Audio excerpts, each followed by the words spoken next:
Hello my dear friend and my dear student, मेरे इस YouTube channel में आप सभी लोगों का स्वागत है। पिछले वीडियो में मैं आप लोगों को मुख्य कार्यपालिका के बारे में अवगत कराया था, जो लोक प्रशासन के सिद्धांत यूनिट 3 से था। आज मैं इस वीडियो में यूनिट 3 से ही सूत्र तथा स्टाफ अभिकरण के बारे में बताने जा रहा हूँ। सूत्र और स्टाफ अभिकरण हम आपको इस वीडियो में बताएंगे कि सूत्र क्या होता है, स्टाफ अभिकरण क्या होता है, जो परीक्षा में बहुत ही महत्वपूर्ण है। अधिकांशतः यह क्वेश्चन है या इस विषय से क्वेश्चन है परीक्षाओं में पूछे जाते हैं। तो आइए चलते हैं विषय की ओर, सूत्र तथा स्टाफ अभिकरण। जैसा कि पिछले वीडियो मैंने आपको मुख्य कार्यपालिका के बारे में बताया था कि जो मुख्य कार्यपालिका होती है वह देश की प्रमुख होती है। मुख्य कार्यपालिका देश की प्रमुख प्रशासनिक संस्था होती है। यानी कि ये जो मुख्य कार्यपालिका जिसको हम सरकार कहते हैं, सरकार जैसे कि योगी जी की सरकार, मोदी की सरकार, नेहरू की सरकार, राजीव की सरकार वगैरह वगैरह हम सरकार को कहते हैं। तो ये जो मुख्य कार्यपालिका होती है यह मुख्य प्रशासनिक संस्था होती है। यही पूरे देश का प्रशासन करती है। प्रशासनिक संस्था यही होती है मुख्य रूप से पूरे देश के लिए, राज्यों के लिए राज्य सरकार और पूरे देश के लिए केंद्र सरकार या संघ सरकार के नाम से जानते हैं। तो ये जो मुख्य कार्यपालिका होती है यह देश की सर्वोच्च प्रशासनिक निकाय होती है। देश की सर्वोच्च प्रशासनिक निकाय होती है और जितने भी प्रशासनिक अंग होते हैं या प्रशासनिक संस्थाएं होती हैं सब इसके अधीन होती हैं। जैसे देश के ऊपर सबसे ऊपर देश का कौन होता, देश में सबसे ऊपर कौन होता है? राष्ट्रपति होता है, जिसको हम प्रथम नागरिक कहते हैं। उसके पश्चात राष्ट्रपति के पश्चात हम आते हैं। ये राष्ट्रपति क्या है? संवैधानिक कार्यपालिका है या इसको हम नाम मात्र की कार्यपालिका कहते हैं। यानी कि देश की सारी विधियां इसी के नाम से बनाई जाती हैं। पूरे आदेशों पर इसी का सिग्नेचर होता है। लेकिन कर्ता कौन है? प्रधानमंत्री और मंत्रिपरिषद। कर्ता कौन है? प्रधानमंत्री और मंत्रिपरिषद, जिसको हम नाम मात्र की कार्यपालिका कहते हैं। यानी कि नाम मात्र की कार्यपालिका और मुख्य कार्यपालिका दोनों मिलकर देश का प्रशासनिक कार्य करती हैं, देश का प्रशासन करती हैं, देश के लिए नीतियाँ बनाती हैं, योजनाएं बनाती हैं, देश के लिए योजनाएं बनाती हैं, उसको योजनाओं को क्रियान्वित करती हैं अपने विभिन्न अंगों के माध्यम से। क्योंकि देश का पूरा प्रशासन केवल राष्ट्रपति नहीं कर सकता है, प्रधानमंत्री नहीं कर सकता है, मंत्रिपरिषद के सदस्य नहीं कर सकते हैं। प्रशासन को तो मुख्य कार्यपालिका को प्रशासनिक कार्यों में सहयोग के लिए विभिन्न अधिकारी वर्ग की ज़रूरत होती है, विभिन्न कर्मचारी वर्ग की ज़रूरत होती है, विभिन्न संगठन की ज़रूरत होती है, विभिन्न अभिकरणों की ज़रूरत होती है। तो ये जो अभिकरण होते हैं ठीक मुख्य कार्यपालिका के नीचे होते हैं, जिसको हम सूत्र तथा स्टाफ अभिकरण कहते हैं। सूत्र तथा स्टाफ अभिकरण यह ठीक मुख्य कार्यपालिका के नीचे होते हैं। यानी कि मुख्य कार्यपालिका के कार्यों में सहायता पहुंचाने के लिए एक सेवी वर्ग होता है और इसके अधीन अधिकारियों में से कुछ का संबंध नीति निर्धारण से होता है और कुछ का संबंध नीति के क्रियान्वयन से होता है। तो जिनका संबंध नीति निर्धारण से होता है उसको हम स्टाफ अभिकरण कहते हैं। उसको हम क्या कहते हैं? स्टाफ अभिकरण कहते हैं। जिनका संबंध क्या होता है? निर्माण से, नीतियों के निर्माण से होता है, नीति के निर्माण से होता है। और जो सूत्र अभिकरण होता है वह सूत्र अभिकरण नीतियों का क्रियान्वयन करता है। नीति निर्माणक अभिकरणों की सहायता के लिए एक मंत्रणा देने वाला वर्ग होता है, जिसका कार्य केवल परामर्शात्मक होता है। यानी कि जो केवल परामर्श देता है, वह आदेश नहीं देता है। जिस वर्ग का संबंध नीति संबंधी कार्यों के क्रियान्वयन से होता है उसे हम सूत्र अभिकरण कहते हैं या लाइन अभिकरण कहते हैं। इस कार्य में जो केवल मंत्रणा आदि देकर सहायता करते हैं उसको हम स्टाफ अभिकरण करते हैं। यानी कि स्टाफ अभिकरण जो केवल मंत्रणा करता है, परामर्श देता है, सहायता पहुंचाता है, नीति निर्माण में सहयोग देता है, उसको हम स्टाफ अभिकरण कहते हैं। जो उनका क्रियान्वयन करता है उसको हम लाइन अभिकरण कहते हैं या उसको सूत्र अभिकरण कहते हैं। तो प्रशासन में सहायता पहुंचाने वाला एक अन्य वर्ग होता है। यानी कि स्टाफ वर्ग, स्टाफ अभिकरण और सूत्र अभिकरण के अलावा प्रशासन के कार्यों में सहायता पहुंचाने वाला एक अन्य वर्ग होता है जिसे हम सहायक अभिकरण कहते हैं। यह अभिकरण सभी विभागों में एक जैसा कार्य करता है। यह अभिकरण सभी विभागों में एक जैसा कार्य करता है। तो ये जो स्टाफ शब्द है और ये जो लाइन शब्द है यह सैनिक प्रशासन से लिया गया है, सैनिक प्रशासन की शब्दावली से लिया गया है। सेना में दो प्रकार की इकाइयाँ होती हैं, एक सूत्र या लाइन इकाई होती है और दूसरी स्टाफ इकाई होती है। तो मुख्य सेनापति के अधीन जनरल होते हैं, कर्नल होते हैं, मेजर होते हैं, कैप्टन होते हैं। यानी कि ये कैप्टन, जनरल, मेजर ये किसके अधीन होते हैं? मुख्य सेना के अधीन होते हैं। ये अधिकारी लाइन अधिकारी कहे जाते हैं, क्योंकि ये नीति निर्माण के नीतिगत कार्यों को पूरा करते हैं। यानी कि यह नीतिगत कार्यों को पूरा करते हैं। जो स्टाफ कानून बनाता है या नियम बनाता है, नीतियां बनाता है, उसको क्रियान्वित करने का कार्य करते हैं। परंतु सैनिक प्रशासन में लाइन अभिकरणों के अलावा लाइन का काम क्या होता है? युद्ध करने का काम होता है। यह युद्ध के मैदान में सेना को आदेश देते हैं और युद्ध का संचालन करते हैं, युद्ध का नेतृत्व करते हैं। परंतु इनके अलावा सेना में एक ऐसा अन्य वर्ग होता है जिनका कार्य सेनाओं के लिए रसद सामग्री पहुंचाना, यातायात की व्यवस्था करना, चिकित्सा की व्यवस्था करना, डाक की व्यवस्था करना, यानी कि सैनिक प्रबंध करना होता है। जो सैनिक प्रबंध करने का कार्य करते हैं वो उन सभी अधिकारियों को हम स्टाफ अधिकारी की श्रेणी में रखते हैं या उनको हम स्टाफ अधिकारी कहते हैं। तो स्टाफ अभिकरण का मुख्य कार्य क्या होता है? परामर्श और सहायता करना। स्टाफ अभिकरण क्या करता है? परामर्श, सहायता पहुंचाता है, यह सहायता करता है और परामर्श देता है। सहायता और परामर्श देता है, यही इस स्टाफ अभिकरण का कार्य होता है। यही इस स्टाफ अभिकरण का कार्य होता है। स्टाफ द्वारा गृह प्रबंध संबंधी या प्रबंध संबंधी कार्य सेवाएं संपन्न की जाती हैं ताकि मुख्य उद्देश्य की पूर्ति हो सके। यह कैसी कार्य करती है? यह प्रबंध संबंधी कार्य करती है, गृह प्रबंध संबंधी कार्य करती हैं ताकि जो लक्ष्य है, जो संगठन का लक्ष्य है, उस लक्ष्य की पूर्ति हो सके। मुख्य कार्यपालिका के सामने जो व्यापक और विषम परिस्थितियां आती हैं उसके बारे में आवश्यक सूचनाएं एकत्रित करती हैं। यह जो स्टाफ अभिकरण होती है, यह मुख्य कार्यपालिका के समक्ष जो समस्याएं आती हैं, जो परिस्थितियां उत्पन्न होती हैं, उनके बारे में यह आवश्यक सूचनाएं एकत्रित करती हैं तथा तथ्यों का अन्वेषण करती हैं। समुदाय के लिए यह मार्ग खोलने का कार्य करती हैं तथा किस मार्ग को अपनाया जाए, किस मार्ग को नहीं अपनाया जाए, इसके लिए वह सलाह भी देती हैं। किस मार्ग को अपनाया जाए और किस मार्ग को नहीं अपनाया जाए, इस संबंध में वह मुख्य कार्यपालिका को सलाह भी देती है।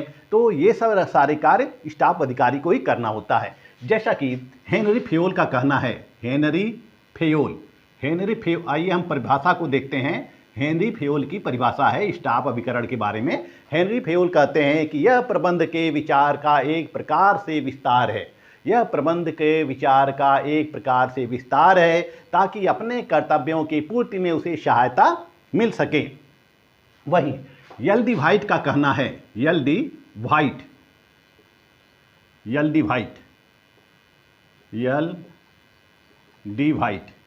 वहीं एल डी व्हाइट का कहना है कि स्टाफ उच्च श्रेणी के पदाधिकारियों को परामर्श देने वाला अभिकरण है। स्टाफ उच्च श्रेणी के पदाधिकारियों को परामर्श देने वाला अभिकरण है जिसका कोई क्रियात्मक उत्तरदायित्व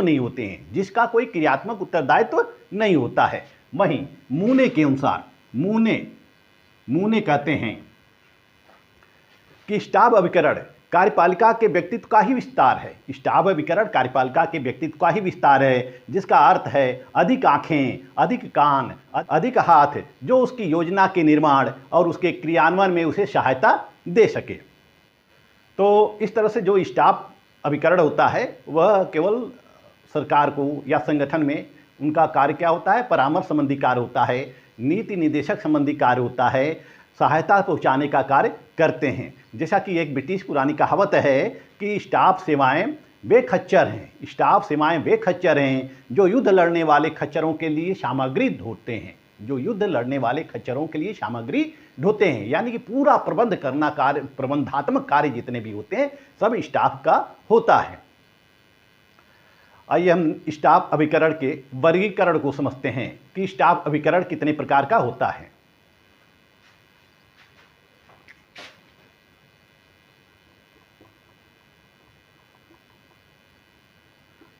फिफनर एवं प्रेस्थस ने स्टाफ अभिकरणों को 3 भागों में बांटा है। फिफनर और प्रेस्थस ने स्टाफ अभिकरण को 3 भागों में बांटा है। सामान्य स्टाफ, पहला है सामान्य स्टाफ, दूसरा है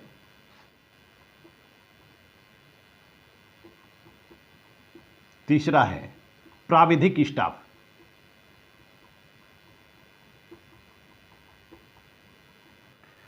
सामान्य स्टाफ क्या होता है? आइए सामान्य स्टाफ को देखते हैं। सामान्य स्टाफ वह स्टाफ होता है जो सामान्यतः मुख्य कार्यपालिका की प्रशासनिक कठिनाइयों के निराकरण में उसकी सहायता करती है। यह मुख्य कार्यपालिका की प्रशासनिक कठिनाइयों में उसकी सहायता करती है। यह प्रमुख अथवा उच्च स्तरीय कर्मचारी अधिकारियों को परामर्श, सूचना संग्रह, शोध तथा ऊपर की ओर भेजे जाने वाली सामग्री में से अनावश्यक सामग्री की छटनी द्वारा प्रशासकीय कार्य में सहायक सिद्ध होती है। यानी कि जो सामान्य स्टाफ होता है यह उच्च स्तर के कार्य करती है, उच्च अधिकारियों को परामर्श देने का कार्य करती है, और जो विभिन्न सामग्री उच्च अधिकारियों को पहुंचाई जाती है, नीति संबंधी या योजना संबंधी जो विभिन्न सामग्री उच्च अधिकारियों को पहुंचाई जाती है उसमें छटनी करती है। उसमें उस आवश्यक जो अनावश्यक सामग्री होती है उसकी छटनी करके प्रशासकीय कार्य में यह सहायक सिद्ध होती है। यल डी व्हाइट ने सामान्य स्टाफ के कुछ कार्य बताए हैं। यल डी व्हाइट सामान्य स्टाफ के बारे में कहते हैं कि सामान्य स्टाफ ऐसा स्टाफ होता है जिसका कार्य होता है कि यह सुनिश्चित करना कि मुख्य कार्यपालिका को समुचित तथा तत्कालिक सूचनाएं प्राप्त होती रहें। दूसरा, स्टाफ या सामान्य स्टाफ का कार्य होता है कि समस्याओं का पूर्वानुमान लगाना। सामान्य स्टाफ क्या करते हैं? समस्याओं का पूर्वानुमान लगाना तथा भावी कार्यक्रमों को समुचित तथा तत्कालिक सूचनाएं प्राप्त करना। यल डी व्हाइट पुनः कहते हैं कि सामान्य स्टाफ का कार्य है कि यह व्यवस्था करना कि मुख्य कार्यपालिका के समक्ष मामले तुरंत पहुंचते रहें। जो मुख्य कार्यपालिका है उसके समक्ष मामले तुरंत पहुंचते रहें। इसके द्वारा बुद्धिमत्तापूर्वक निर्णय लिया जाता है तथा उसे शीघ्रता एवं भली प्रकार से विचार किया जाता है, और शीघ्रतापूर्वक भली प्रकार से विचार करके वह निर्णय लेती है। इसके अलावा जो सामान्य स्टाफ है वह जो उच्च अधिकारी हैं उनके समक्ष पहुंचने वाले सभी मामलों में काट छांट करना। यानी कि सामान्य स्टाफ में सामान्य स्टाफ जो जितनी भी समस्याएं होती हैं, जितने भी मामले होते हैं उसमें छटनी करता है। छटनी करके जो महत्वपूर्ण बिंदु होते हैं उस महत्वपूर्ण बिंदुओं को अधिकारियों तक प्रेषित करता है। और जो सामान्य स्टाफ होता है वह कार्यपालिका के समय की बचत भी करता है। जो सामान्य स्टाफ है वह कार्यपालिका के समय की बचत भी करता है। सामान्य स्टाफ का यह कार्य होता है कि कार्यपालिका के निर्देशों के अनुसार अपने अधीनस्थों को आदेश देना। कार्यपालिका के निर्देशों के अनुसार अपने अधीनस्थों को आदेश देना और कार्य संपादन के लिए साधन जुटाना। तो हमारे भारतीय प्रशासन में जो सामान्य स्टाफ हैं, कुछ सामान्य स्टाफ हैं जो कि मुख्य कार्यपालिका के लिए कार्य करते हैं। मुख्य कार्यपालिका की यह हाथ, नाक, आँख और भुजाएं का काम करती हैं। जैसे कि पहला है मंत्रिमंडल सचिवालय।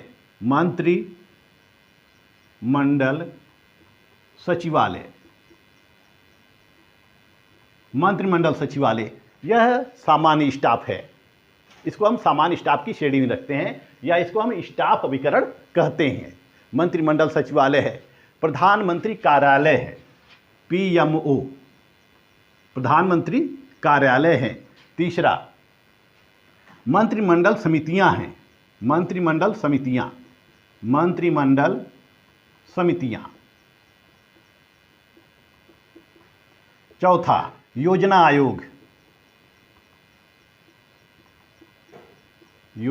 आयोग। पांचवा, वित्त मंत्रालय का कुछ विभाग जैसे सलाहकार समितियां। इसी तरह से छठा है गृह मंत्रालय में प्रशासकीय सतर्कता विभाग।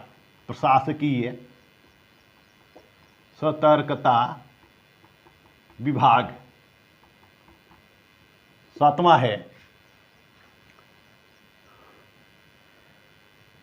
वित्त मंत्रालय में विशेष पुनः संगठन इकाई जिसको हम SRU कहते हैं। तो ये सब क्या है? इसको हम स्टाफ अभिकरण की श्रेणी में रखते हैं। जैसे कि योजना आयोग, जिसको अब नीति आयोग कर दिया गया है, इस योजना आयोग को वर्तमान समय में यह नीति आयोग कहलाता है। नीति आयोग है, मंत्रिमंडल सचिवालय है, पीएमओ है, मंत्रिमंडल समितियां हैं, वित्त मंत्रालय का कुछ विभाग है और प्रशासकीय सतर्कता विभाग है। इनको हम सामान्य स्टाफ कहते हैं, इनको हम सामान्य स्टाफ कहते हैं। यह क्या करता है कि मुख्य कार्यपालिका के लिए नीतियां तैयार करता है, परामर्श देता है, उनको यह बताता है कि किस प्रकार से हमें कार्य करने होते हैं। यानी कि वह बिल्कुल परामर्श संबंधी कार्य करता है, नीति निर्माण संबंधी कार्य करता है। ये सब सरकार को क्या करते हैं, निर्देशित करते हैं। ये सब सरकार को निर्देश देते हैं, यानी कि उनके नीति निर्माण में सहायता पहुंचाते हैं, योजना बनाने में सहायता पहुंचाते हैं। यह जमीनी कार्य नहीं करते हैं, योजनाओं का क्रियान्वयन नहीं करते हैं, केवल योजना बनाने तक ही सीमित रहते हैं। दूसरा हम देखते हैं प्राविधिक स्टाफ, जैसा कि टेक्निकल स्टाफ इसको हम कहते हैं। मुख्य कार्यपालिका को तकनीकी मामलों में या प्राविधिक मामलों में सहायता पहुंचाने के लिए कुछ अन्य अधिकारी वर्ग होता है, जिसको हम प्राविधिक स्टाफ कहते हैं। जैसे डॉक्टर, इंजीनियर, वित्तीय विशेषज्ञ आदि, यानी कि जो टेक्निकल इश्यू को समझाते हैं, टेक्निकल प्रॉब्लम को समझाते हैं, या टेक्निकल के क्षेत्र में, तकनीकी के क्षेत्र में विधियां बनाने का कार्य करते हैं या विधि संबंधी परामर्श देते हैं, उनको हम प्राविधिक स्टाफ कहते हैं। जैसे कि डॉक्टर, इंजीनियर, वित्तीय विशेषज्ञ। जो प्राविधिक स्टाफ होता है उसको संगठन के अन्य भागों पर कोई सत्ता प्राप्त नहीं होती है। यह स्टाफ केवल परामर्श और सेवाएं देता है, किंतु निर्देश नहीं देता है। ये जो प्राविधिक स्टाफ होता है यह अन्य स्टाफ को केवल परामर्श देता है, सेवाएं देता है, यह निर्देश नहीं देता है। इसका उपयोग संगठन के सभी सूत्र और स्टाफ इकाइयों द्वारा किया जाता है। यानी कि प्राविधिक स्टाफ का उपयोग सभी संगठनों के द्वारा किया जाता है, चाहे वह स्टाफ अभिकरण हो चाहे सूत्र अभिकरण हो। हर विभाग में, हर संगठन में कुछ तकनीकी स्टाफ होते हैं, या फिर प्राविधिक स्टाफ होते हैं, जो कि उनके तकनीकी समस्याओं को दूर करता है, तकनीकी मामलों में सहायता पहुंचाता है। उसके बाद है सहायक स्टाफ। दूसरा है सहायक स्टाफ में वे अधिकारी होते हैं, अथवा सहायक स्टाफ में हम उन इकाइयों को रखते हैं, या वह इकाइयां निहित होती हैं जिनके सदस्य विभिन्न प्रशासकीय सेवाओं की सामूहिक रूप से सेवा करते हैं। यह विभाग के प्रमुख कार्य का प्रत्यक्ष अंग नहीं माना जाता है। यह किसी भी विभाग के कार्य का प्रत्यक्ष अंग नहीं माना जाता है।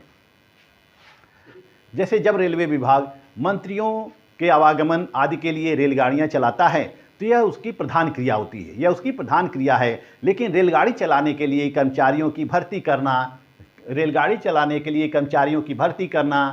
की पटरियां बिछाना और रेलवे स्टेशनों का निर्माण करना, आवश्यक सामग्री खरीदना, ये सब गौण क्रियाएं हैं। तो इन क्रियाओं को सहायक सेवाओं या गृह क्रियाओं की संज्ञा दी जाती है। यह सारे कार्य किसके द्वारा किया जाता है? सहायक स्टाफ के द्वारा किया जाता है, कि जो सभी प्रकार के प्रबंध सामग्री को जुटाते हैं, जो सभी प्रकार की व्यवस्थाएं करते हैं, सभी प्रकार की व्यवस्थाएं कर देते हैं, उनको हम सहायक स्टाफ कहते हैं। आइए देखते हैं स्टाफ के कार्य। स्टाफ कौन कौन सा कार्य करता है? जैसा कि आप लोग समझ गए होंगे कि स्टाफ अभिकरण किसको हम कहते हैं। नीति आयोग को कहते हैं, मंत्रिमंडल सचिवालय को कहते हैं, और गृह विभाग और गृह मंत्रालय के अंतर्गत कुछ समितियां होती हैं, उनको हम स्टाफ अभिकरण की श्रेणी में रखते हैं। वित्त मंत्रालय की कुछ समितियां होती हैं, उनको हम स्टाफ अभिकरण की श्रेणी में रखते हैं। तो ये सब इन सबको हम स्टाफ अभिकरण की श्रेणी में रखते हैं। तो मूने ने स्टाफ अभिकरण के 3 कार्य बताए हैं। मूने और रैले। मूने ने स्टाफ अभिकरण के 3 कार्य बताए हैं। पहला सूचना संबंधी कार्य, दूसरा परामर्श संबंधी कार्य, तीसरा निरीक्षणात्मक कार्य। ये 3 प्रकार के कार्य होते हैं स्टाफ अभिकरण के। फिफनर और प्रेस्थस ने इसके कई कार्य बताए हैं। फिफनर और प्रेस्थत ने।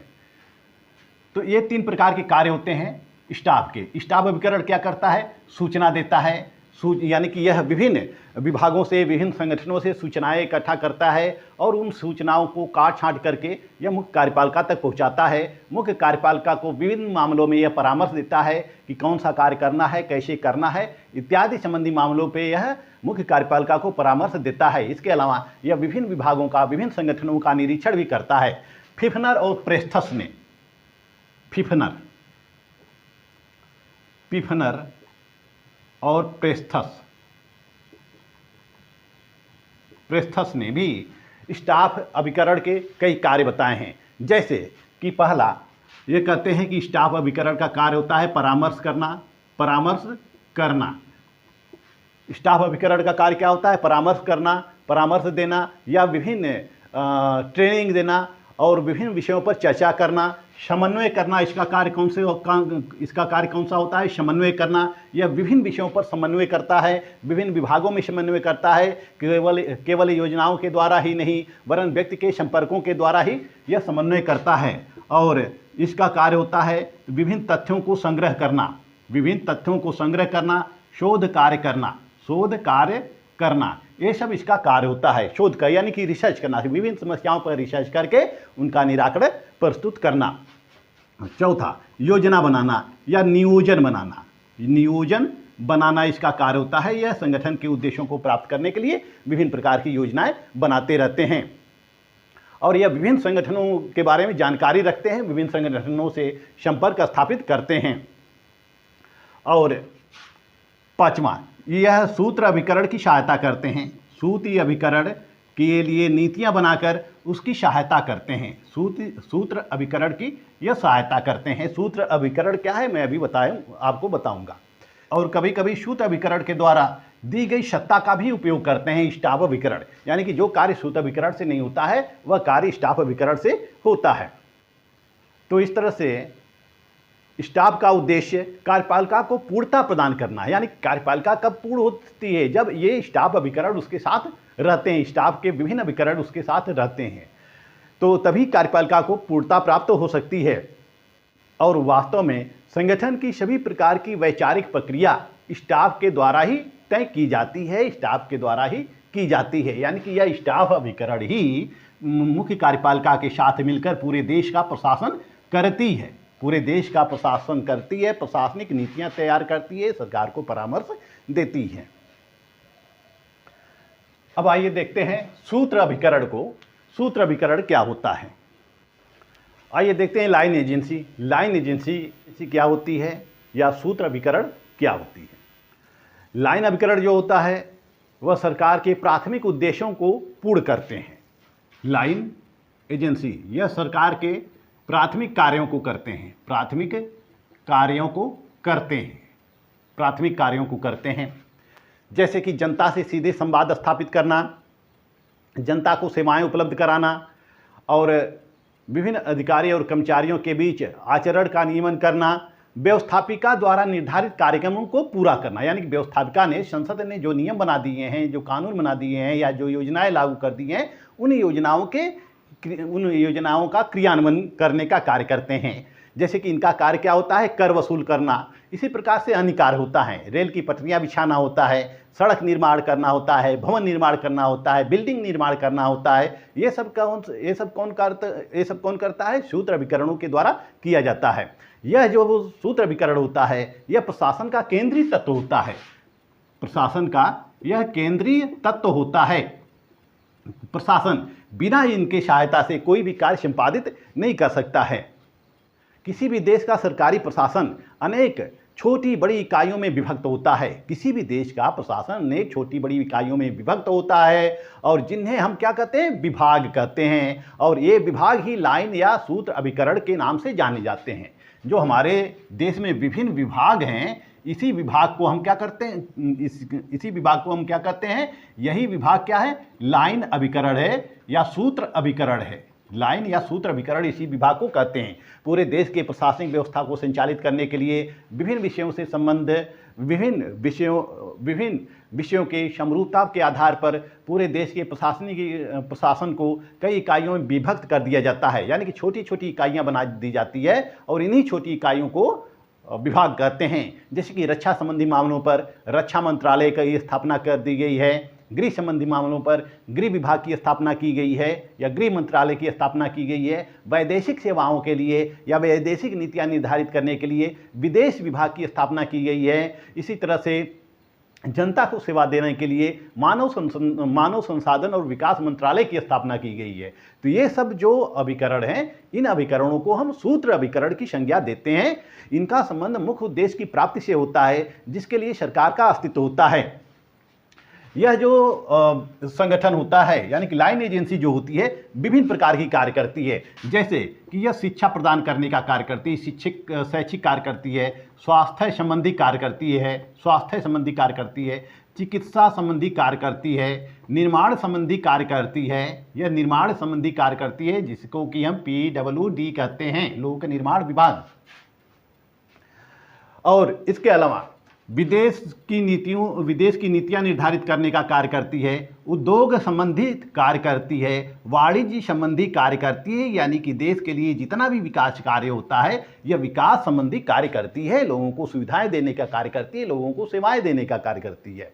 तो इसको हम सूत्र विभाग कहते हैं, इनको हम सूत्र विभाग कहते हैं। जैसे कि स्वास्थ्य, प्रतिरक्षा, शिक्षा, श्रम, रेल, परिवहन, संचार, सामुदायिक विकास, वाणिज्य, उद्योग आदि जितनी भी संस्थाएं हैं, आदि से संबंधित जितने भी मंत्रालय हैं, जितने भी विभाग हैं, वो भारत सरकार के प्रधान सूत्र अभिकरण हैं। हम स्वतंत्र नियामकीय आयोग को और लोक निगम को, स्वतंत्र नियामकीय आयोग और लोक निगम को भी सूत्र विभाग की संज्ञा दे सकते हैं। लोक निगम को भी सूत्र अभिकरण की संज्ञा दे सकते हैं। जैसे कि भारतीय जीवन बीमा निगम है, स्टेट बैंक ऑफ इंडिया है और परिवहन निगम है, इत्यादि जितने भी हैं, ये सब सूत्र अभिकरण की श्रेणी में आते हैं। तो जो लाइन अभिकरण की सेवाएं होती हैं या लाइन अभिकरण की क्रियाएं होती हैं, वो स्टाफ अभिकरण से महत्वपूर्ण होती हैं। स्टाफ तो नीतियां बना देता है, परामर्श दे देता है, लेकिन उसको कार्य कौन करेगा? उसका जो देश के सेवा संबंधी कार्य किसके द्वारा किया जाता है? लाइन अभिकरण के द्वारा किया जाता है। तो लाइन अभिकरण का कार्य स्टाफ अभिकरण से अधिक महत्वपूर्ण होता है। तो इस प्रकार एक संगठन के सदस्य तथा ग्राहक दोनों ही अनुभव करते हैं। एक संगठन के सदस्य तथा ग्राहक दोनों ही यह अनुभव करते हैं कि किसी कार्यक्रम की सफलता या असफलता के लिए लाइन संगठन ही उत्तरदायी है। भले ही कार्यक्रम को पूरा करने के लिए, आवश्यक निर्णय लेने के लिए या बहुमत से निर्णय लेने के लिए महत्वपूर्ण स्टाफ इकाइयां ही निर्णय लेती हैं या महत्वपूर्ण स्टाफ इकाइयां ही केंद्रीकृत होती हैं। यानी कि भले ही निर्णय किसके द्वारा लिया जाता है? स्टाफ एजेंसी के द्वारा लिया जाता है, स्टाफ अभिकरण के द्वारा लिया जाता है, लेकिन महत्वपूर्ण कौन होता है? यह सूत्र अभिकरण होता है। जैसे कि भारतीय जीवन बीमा निगम, यह क्या है? आपका सूत्र अभिकरण है, लाइन एजेंसी है। इसी तरह से परिवहन निगम लाइन एजेंसी है, रक्षा मंत्रालय, विदेश मंत्रालय, विभिन्न विभाग जो होते हैं, ये सब सूत्र अभिकरण है जो सरकार के प्राथमिक कार्यों को करती है और इन्हीं के कार्यों को करने से सरकार को लाभ होता है। सरकार इन्हीं के द्वारा जनता को सेवाएं प्रदान करती है ताकि फिर से वह सत्ता में आ सके। तो इस वीडियो में मैंने आप लोगों को सूत्र तथा स्टाफ अभिकरण बताया। मैं आशा करता हूं कि आप लोगों को सूत्र तथा स्टाफ अभिकरण समझ में आ गया होगा। क्योंकि सूत्र अभिकरण में विभिन्न विभाग भी शामिल होते हैं और लोक निगम भी शामिल होते हैं, विभिन्न विभाग भी शामिल होते हैं, विभाग, डिपार्टमेंट और लोक निगम भी शामिल होते हैं। तो मैं अगले वीडियो में आपको विभाग के बारे में बताऊंगा कि विभाग क्या होता है।